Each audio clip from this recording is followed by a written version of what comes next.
Runaway deficits of almost $80 billion for this budget year that ends September 30th. That deficit is larger than the entire federal budget in 1957. I've been asked if I have any regrets. Well, I do. The deficit is one. We must get the deficit under control. We have a disciplined reduction in the deficit of 50% over the next 4 years. We have a deficit. When I walked into the Oval Office, I had more than $1 trillion deficit greeting me. I do want a balanced budget. I've heard people say we'll balance the budget within 20 years. I'm saying 20 years, what are you talking about?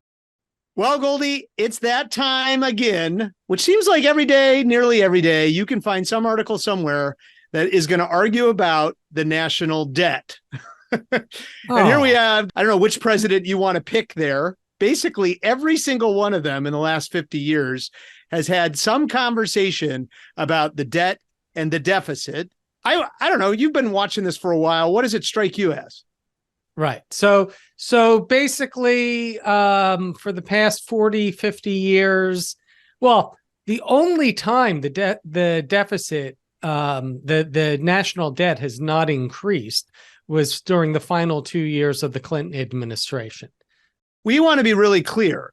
Mostly these politicians use the threat of the debt and the deficit as a way to get their policy outcomes. Mm-hmm. It turns out that most Republican presidents have used this as a way to cut taxes. Somehow they have said over and over again, in order to close our deficits, we have to use this Laffer curve idea that by cutting taxes, somehow the economy was going to grow dramatically, and then the trickle-down effect into the federal government's coffers were going to make up for those cuts.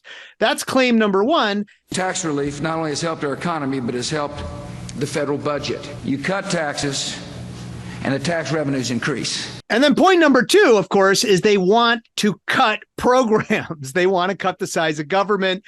Frankly, mostly what they want to do is cut things that help poor people. And really, generally speaking, the middle class. They really want to get rid of a lot of the most popular programs that help people. Everything from Medicare, Medicaid, Social Security, any number of the programs that we run. Those are what they're really looking at.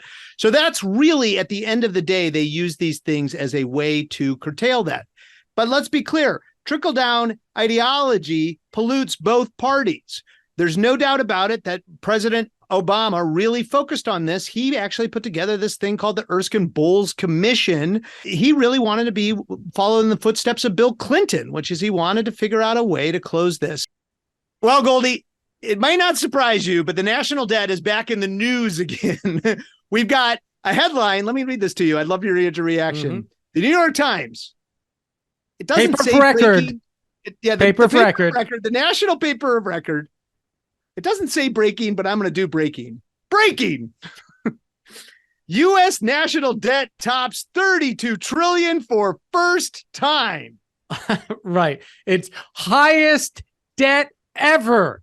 Right. Which, by the way, in the time it took you to read that headline, it has reached a new higher number for the first time. Let's be clear. It always goes up. Again, other than those final 2 years of the Clinton administration, it has always gone up every year, every month, every week, every day, every second. This is not new. You would have seen a headline like this every year for the last 40 years.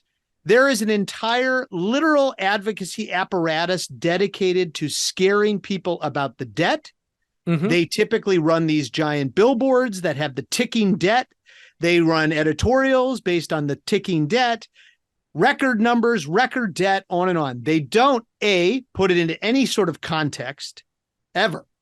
B, most importantly, their answer is always to cut programs. Right. They want the government to go down. It's not to ask the wealthiest to pay more.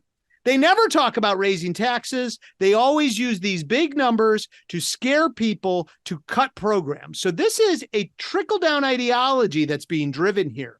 It would be one thing if people wanted to have a good faith conversation about how to tackle the debt of the country. But that is not what they want. They always lead with what programs are we going to cut? rather than how Right. do we balance our tax code and get to a place where the wealthiest are truly investing in this country again. They're only interested in talking about one side of the balance sheet, and that's spending. They're not interested in looking at revenue. And I want to go to another New York Times headline. This was an editorial they ran, and it says, and I love this quote: "America is living on borrowed money." That is the headline. And you know what that means, though? If America is living on borrowed money, that millions of Americans are living on lent money, because who do you think that money is borrowed from? Most of the national debt is lent to other Americans. So the other thing I think about this, whenever I think about people saying that Americans are living on borrowed time, the other one is they often say, well, we ought to run government like a business, right? This is the other thing. You know what businesses do? They take out lines of credit. Like, come on, what are we talking about here? You know, every single successful business, they're not running on zero-based budgeting. They have lines of credit to make shrewd investments to grow their business. Just like in your household, you are going to take credit to do things like buy a house. What does a house do for you? Well, it gives you stability and long-run planning and unbelievable equity that can be built out of it. Any number of things. Or you may take out a small loan to do a small business, to build a business. And as you point out, one person's debt is another person's asset. This is not as if we are borrowing in ways where money just disappears. Look, government deficits are not the same thing as household deficits. It's we like to make that comparison. Oh, you can't run a deficit in your own household, so why should the government?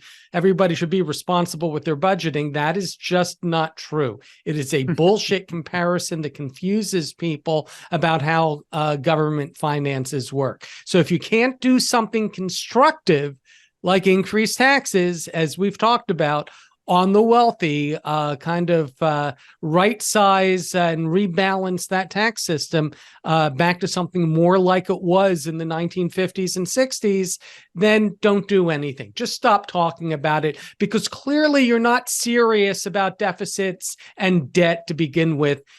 Because let's be honest, again, except for those final 2 years of the Clinton administration, it always goes up. People always say that the sky is falling, and the sky never falls.